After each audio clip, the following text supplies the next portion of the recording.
Yeah, I think that Secretary Antonio Guterres, the reason he is taking this step is because of the ongoing inaction, particularly by Israel's allies, and them providing cover for what's happening. And just the scope of the destruction and devastation we're seeing in Gaza, I think necessitates a larger reaction. My understanding of, given the Security Council and how the UN functions, my understanding is that this may not change much in terms of UN policy or decisions, but it could muster a significant amount of aid and start particular mechanisms around that. And so, yeah, it's definitely maybe a little too late, in fact, for this declaration. And now the United States is also calling on Israel to limit civilian deaths and displacement, saying too many Palestinians have been killed when it pounded much of Gaza City and also the northern part of Gaza. Is it possible to identify who is a civilian and place them in designated safe zones, or are there other options to keep civilians safe? Really, the only option to keep civilians safe is for there to be a ceasefire and to begin political negotiations around hostages, around all the other issues that have spurred this latest escalation of violence. Because the fact of the matter is, this is a militant group, right, that is embedded in a civilian population. And there's lots of reporting to suggest by 972 Mag and others that it doesn't seem that the Israeli side necessarily cares about minimizing civilian deaths and civilian casualties.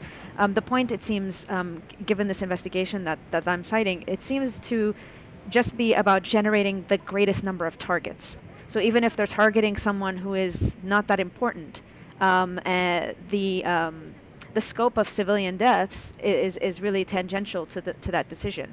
So as you mentioned, there's been close to 20,000, maybe even more, Palestinians have been killed in the last 2 months, and over 80% of the entire population of the Gaza Strip has been displaced. And even when Palestinians are told to go into particular safe zones, those safe zones are again bombed. So there's really not a way to minimize civilian death given the method of warfare that Israel is undertaking, including, as I said, generating this great amount of targets using AI, using these new technologies, without a political negotiation. So that's where we need to go. But one would say it's because the civilians are being caught in this crossfire because of the Hamas terrorists who are disguising themselves and hiding among civilians. I mean, whether or not that's the case, I think that we need to look at the evidence of how Hamas is conducting itself, and there may be evidence to suggest this or anything else. There is international law that needs to be applied. It doesn't even matter how many militants there happen to be.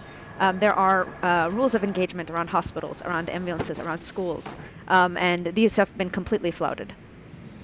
Again, Dana, we heard from the State Department that there is a designation of 13 individuals and entities responsible for providing funds generated from the sale of shipment of Iranian commodities to the Houthis in Yemen.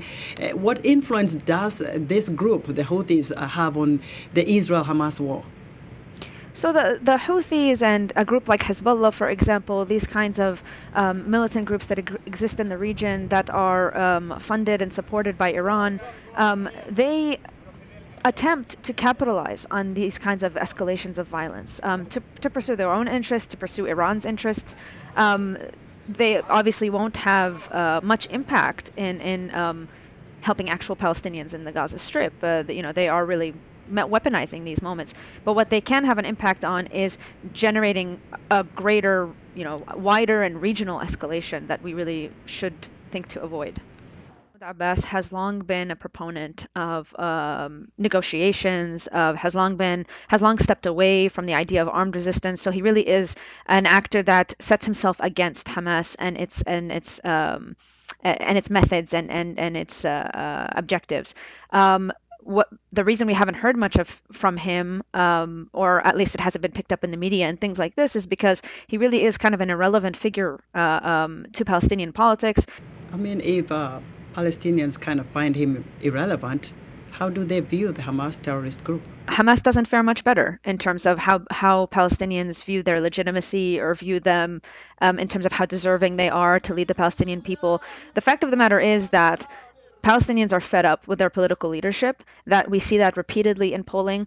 And the fact that Palestinians cannot seem to get away from this leadership has a lot to do with their active disempowerment by the international community. So there's a void in leadership in Palestine then. So what options do civilians in Palestine have? Before October 7th, they had no options except to accept this. Every time they attempted to hold their leadership accountable, the international community either stepped in or did not support elections. So after October 7th, I think we really need to have a serious discussion about whenever this might end, whenever this elusive day after comes to us. We need to learn from the lessons of the past and understand that the Palestinian people cannot be cut out of the political process, that whatever leadership will move forward to represent the Palestinians needs to be accountable to the Palestinian people, and that we cannot move forward without elections, without actually involving the Palestinian society in this process. But that's such a medium to long-term objective and seems almost ridiculous, frankly, for me to discuss, given the scope of the devastation that we're seeing in Gaza. We may not have a Gaza Strip left in the aftermath of this.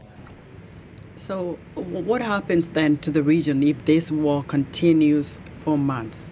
It's a very scary thought. Not only are we going to see the huge devastation and the human cost on the Palestinians in Gaza, but also this has, as you mentioned earlier, regional elements. Militias around the region and authoritarian actors around the region are going to capitalize on this issue.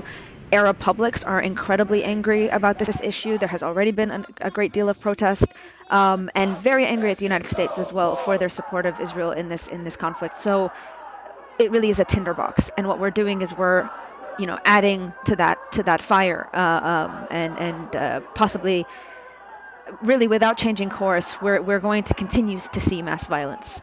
Let me take you back on the question of leadership in Palestine. You say most civilians are not in favor of the Hamas terrorists, and they are not a fan of President Mahmoud Abbas. He has been seen to not really bring much to the table for the Palestinian people.